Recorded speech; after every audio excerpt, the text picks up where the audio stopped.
Hello and welcome to Smaulgld's update on the price of gold in world currencies for the first quarter of 2017. Gold rose against all major currencies in the first quarter of 2017, but surprisingly, it rose most against the US dollar. Now, this is a report I've been doing since 2014 on a quarterly basis, taking a look at the price of gold versus other currencies. Everyone follows the price of gold versus the dollar, but you'll see there's some significant differences when you compare the price of gold and silver I've added to the mix when you look at it compared to other currencies. So let's take a look. Now, I would advise you to go to the website. You can follow along with the charts better. You can look at the charts afterwards. It's a good place to start your study on this topic because there's also a set of other charts, not just the current charts, but if you go here, I've got them going all the way back to 2014. You can track your favorite currencies versus the price of gold. Let's take a look at the first quarter. So gold rose 8.55% versus the US dollar in the first quarter of 2017. Dollar weakness supported gold's gains as the dollar had its worst quarter in a year. We started out the year relatively high. I think the dollar index was over 100 plus. And as things progressed during the quarter, the dollar index fell and gold rose versus the dollar. But the dollar put in the strongest gains of all major currencies versus gold. So this is an odd case in the last few years where the dollar had been rising and the price of gold was depressed versus a dollar, but had been going up in other world currencies. Now we've seen a reversal where other currencies had a pretty tepid month versus gold in the first quarter, but the US versus the dollar, the gold price was relatively strong, up almost 9%, and as we'll see, silver was up 14.5%. But again, silver's gains were muted in other currencies. Let's take a look at the charts. So there's the US dollar versus gold. As we mentioned, up 8.5% in the first quarter. Last year was up also 8.5% during the year, but it was down 10.5% in 2015. It was down 1.8% in 2014. And silver, as we mentioned, was up 14.4% just in the first quarter of 2017 alone, and was up 15.3% last year.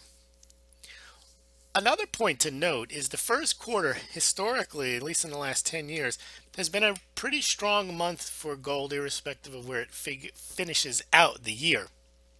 Last year, as you can see, it was rising. I don't have the full chart for 2 years, but it was going up, and the decline in the price of gold last year happened at the end of the year. You can see there, even though the price of gold finished higher last year, a lot of its gains were wiped out at the end of the year. As you see here in January, the price of gold rose in the first quarter. Let's see how it goes the rest of the year. Gold versus the Argentine peso is kind of taking a breather.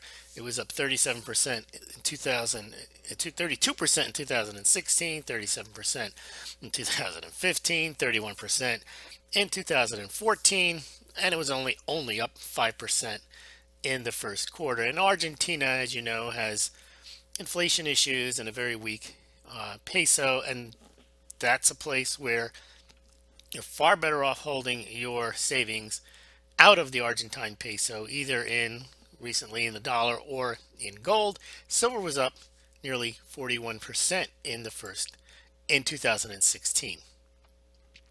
There is your pitch to donate to Smaulgld via PayPal and Bitcoin. Thank you for those who have been donating. It does make things more encouraging for me to continue doing this. So thank you very much for those of you who have donated. Now, gold versus the Australian dollar. Here's what I'm talking about. It was only up less than 2% in the first quarter of 2017 after rising over 10% in 2016. It was even up in 2015 when gold was down versus the US dollar, and it was up 7.7% in 2014. So the Australian dollar making a bit of a comeback and therefore muting its gains versus gold. Silver was up 4.2% in the first quarter, which is less than the 14% nearly 15% that it was up against the dollar, and it was up 16% in 2016.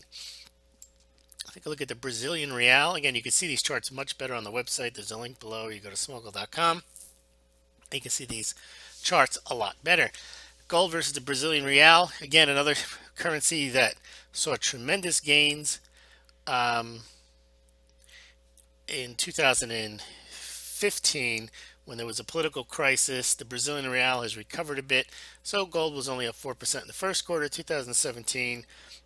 It was down in 2016, but in 2015 it soared 33%, even though gold was down the rest of the world in 2015. British pound. Here's an interesting one. The British pound took a beating last year after Brexit. As you can see, gold was up 29, nearly 30% in 2016. But since then, the pound has stabilized in that 120, 125 range versus the dollar. And gold was only up 6.3% in the first quarter 2016. And the gains against the British pound were less than they were against the US dollar. Silver was up 8.7%, again lower than the US, up 14.4%. Although it was up 40% in 2016. Silver was up 40%, nearly 40% in 2016 due to Brexit concerns. Canadian dollar, same story. It was up 7.4%, but the Canadian dollar is strengthening against the US dollar in the first quarter. And you can see silver was up 9.8% in the first quarter. So there's your chart for Canada. There's your pitch for another donation. Chinese renminbi, same thing. Gold up 7.5% in the first quarter, up 16.38% in 2016. It was down in 2015. Silver was up 10% in the first quarter, and it was up 23% in 2016. So gold has risen a bit against the renminbi in 2017. Same thing with the euro.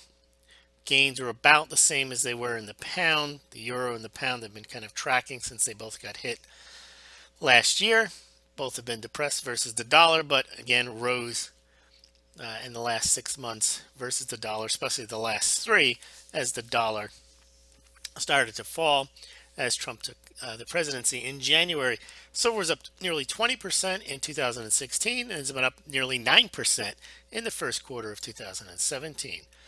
Indian rupees. Now here's an interesting one. Gold was only up 3.1% in the first quarter of 2017. Now you would think with all this demonetization that was going on at the end of 2016, there would have been a rush into gold, but the rupee has strengthened and gold was up a very muted 3.1%, and last year was only up 11.6%. And it too fell along with the global gold price at the end of last year all the way through January, even during a time. Now this is the official rate. Now that doesn't mean this is what Indians were paying.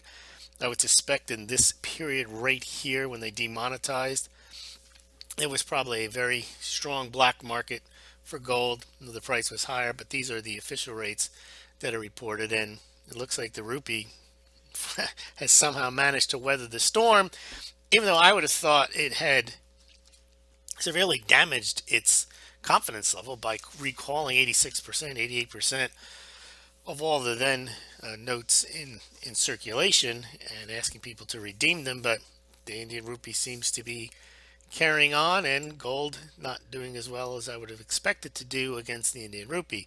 Same with the Japanese yen. Very muted gains in the first quarter, only less than 3% in the first quarter of 2017 for gold. Silver is only up 5%. So the yen still holding strong, and it's kind of a lesson. I mean, you would think that the Japanese yen would be a horrible currency. But the Bank of Japan basically supports the currency, the economy, by buying up equities, supporting the yen. And then people like the yen. They know if the Bank of Japan has its back, they can use it for the carry trade. So gold and yen, not really a big deal, even though you would think with all the money printing and the excessive monetary policy that the gold would do well against the yen would drop. Japanese citizens would be buying gold hand over fist. None of that's the case. By the way, if you want to buy gold or silver, you can do so through the Smaulgld site. You can see there are banners throughout the site, and there's links where you can make your purchase. If you do purchase, it's not investment advice, but I know a lot of you follow the gold markets. If you made the decision to buy gold or silver, you can do so through the Smaulgld site. And if you do, Smaulgld gets a small commission, so that's another way that we support the site. Thank you for those who do think of Smaulgld when you make your purchase, because we do have most of the major dealers, affiliate agreements with BGASC, Money Metals Exchange, JM Bullion, SD Bullion.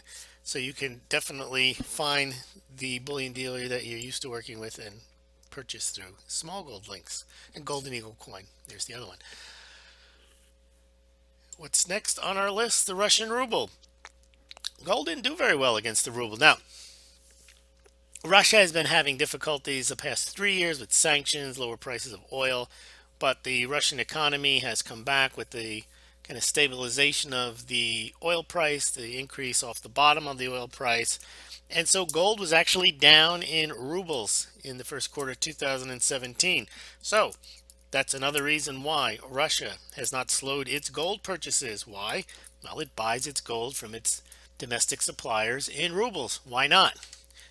Why not, if the gold price is down versus and the ruble is strengthening, take those rubles and buy the gold. Silver was down 4% in 2016, and in 2016 gold was only up 9.18%. Swiss franc kind of tracking. I mean, the problem with the franc and the pound and euro, they kind of all track each other. So the gains in gold versus Swiss franc were about the same as they were against the euro. Same with silver. Syrian pound, I put this in just to show what happens to a country that is involved in political turmoil, war, what have you. And you can see here in 2016, you did not want to have the Syrian pound. You would have made a 200% gain versus a Syrian pound in gold. That doesn't mean that you made a lot of money living in Syria and holding gold. It just meant that you were able to maintain your purchasing power while the Syrian pound got pounded.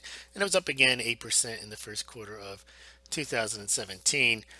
You can see the ridiculous numbers here, 295,000 pounds. Turkish lira, same thing. I think the gold versus the Turkish lira is very close to an all-time high. It rose 30%, 31% in 2016. It was up 12% in 2015. Silver was up nearly 40% in 2016. And in the first quarter, you see a nice jump up again. And there's another country where it's having political turmoil.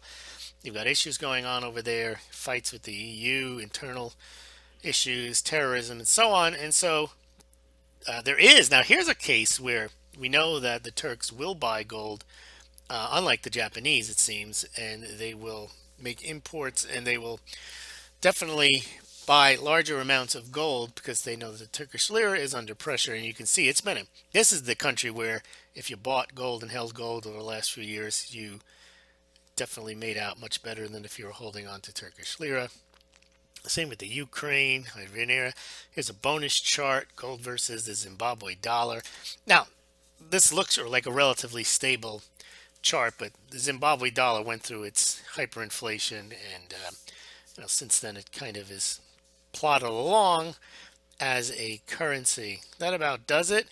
Tomorrow we'll have the U.S. Mint Silver Eagle report, then we'll have the Gold Eagle report, we'll have the Kazakhstan Central Bank update, not all tomorrow, just coming up, the Perth Mint Gold, the Perth Mint Silver, and the American Buffalo report. So please subscribe to this channel, subscribe to Smaulgld. You should subscribe to Smaulgld.com, because who knows whatever happens to YouTube with the censorship, and who knows what's going to happen. So if you stay on Smaulgld.com and you subscribe there, you'll be able, I'll work something out where you can do videos or something. You'll be able to stay in touch. Thank you very much.